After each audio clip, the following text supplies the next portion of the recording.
Hello and welcome back to Noshing with Nashies. We are getting into the holidays, so I thought I'd do some holiday style recipes for us. This is called the Invisible Apple Cake, or Gâteau Invisible. Now, this is a really easy recipe, but it comes out looking kind of fancy. So if you're somebody that doesn't have a lot of experience in the kitchen, but you want to do something for your family or friend gathering, or just for yourself, this is perfect. So what we'll need for this is 3 eggs beaten. We'll need 2/3 cup of milk, 3 tablespoons of butter melted, one teaspoon of vanilla, a half a cup of flour, a half a cup of powdered sugar, a half a teaspoon of cinnamon, 1 teaspoon of baking powder, a 1/4 teaspoon of salt, and 4 apples. Now, the woman in this recipe uses Fuji or Pink Lady. I'm going with Granny Smith because it's what I like. I like the sour better than I like the sweet. And if you want to do a topping, you can either do some powdered sugar on top or a half a teaspoon of cinnamon mixed with 2 tablespoons of brown sugar, and put that on the top before you bake it. All right, so I'm going to go ahead and peel up these apples and slice them incredibly thinly. You can use what I use, which is a mandolin, or you can just slice them by hand. Okay, I'm going to go do that, and I'll see you in the next part. All right, I'm going to show you real quick how to use the mandolin. I have half of an apple right here. You can see I have a bowl full of my apples. If you don't have a mandolin, again, you can slice this really thin using a knife. That's fine. You can even matchstick it if you want. The apples are going to disappear into the cake. That's the way this works. Now, on a mandolin like this, doing the half like this will be a little bit hard sometimes. You can see. So what I usually do is just go for the thinner slice. Like so. Just makes it easier and safer for your hands. And then I eat that little last bit. But I'm not going to do that since I'm on camera. And as you can see, we have our bowl of apples. It doesn't matter if they've turned a little bit brown. If you're going to be doing this later, you can slice them into a bowl of water with a little bit of lemon juice and then dry them off in a salad spinner before you're going to finish the rest of this. But right here we have this. So let's get started on putting this together here. Now, I've got all my ingredients, and we're going to start with the dry here. And what I have mixed in here is a half a cup of flour and a half a cup of our powdered sugar. And I'm going to throw that in.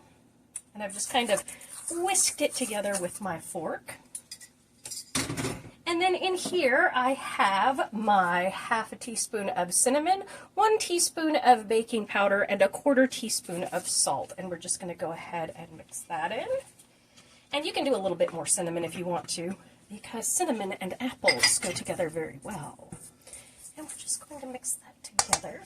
And now I'm going to add all my wets together.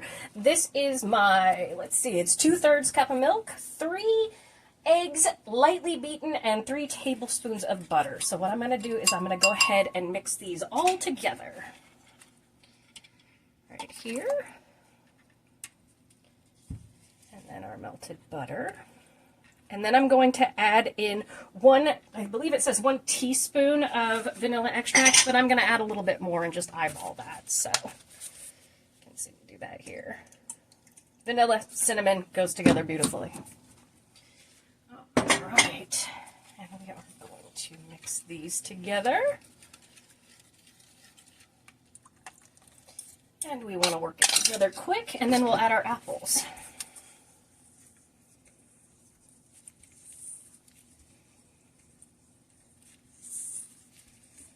Should probably get my whisk for this here. Can you see that? Yes, you can.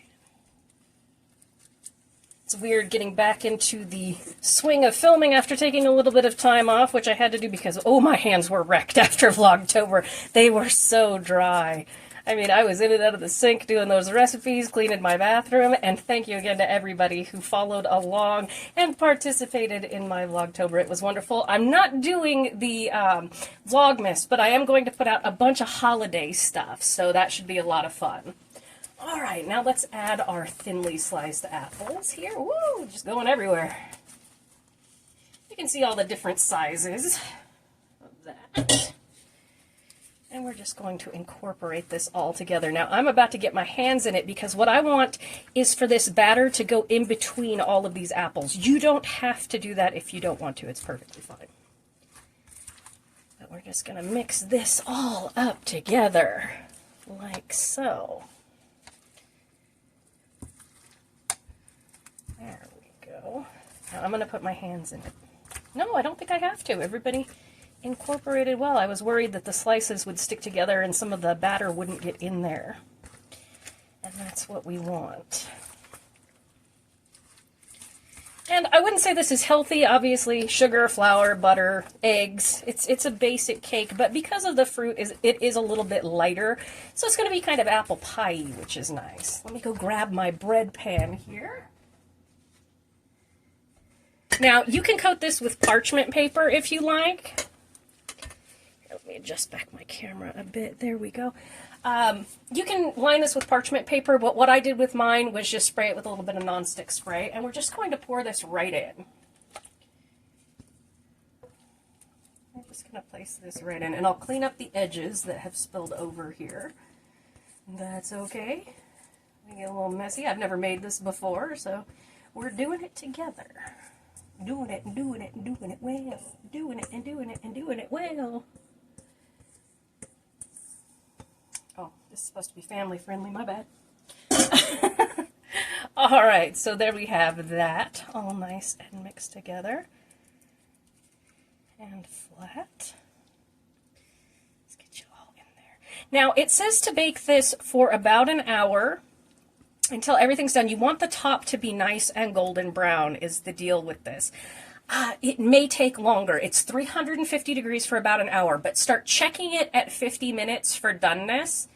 And if it needs a little more time, let it go in 5-minute increments until it's done. I will let you know at the end exactly how long it took me in my oven. So what I'm going to do, oh, and if you want to do the cinnamon brown sugar topping on this, it'll be 2 tablespoons of brown sugar and a half teaspoon of cinnamon, and you'll sprinkle that right on top of this. I'm going to dress mine with powdered sugar at the end, and you will all see me do that. So what I'm going to do is clean up the edges of this so nothing burns on it, and I'm going to stick it in the oven 350 degrees for about an hour, and I will see you then. That bubbling beauty. All right, and here we have our invisible apple cake right out of the oven, bubbling. I cooked it for about an hour and 5 minutes. I am going to let it cool in the pan for about 15 minutes, turn it out, and then show you how I deck it and then slice it so we can see what it looks like inside. See you in a few. All right, and here we have our beautiful invisible apple cake, our Gâteau Invisible. Now, I have put some powdered sugar inside of my mesh strainer here, and I'm just going to tap gently to decorate it. Looks like it's snowing. It's so pretty.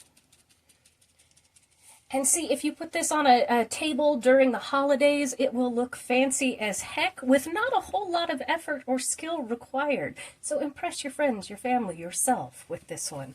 All right, there is our beautiful apple cake. Thank you so much for joining me for this episode of Noshing with Nashies. If you have enjoyed, please like, comment, share, and subscribe, and I'll see you in the next one.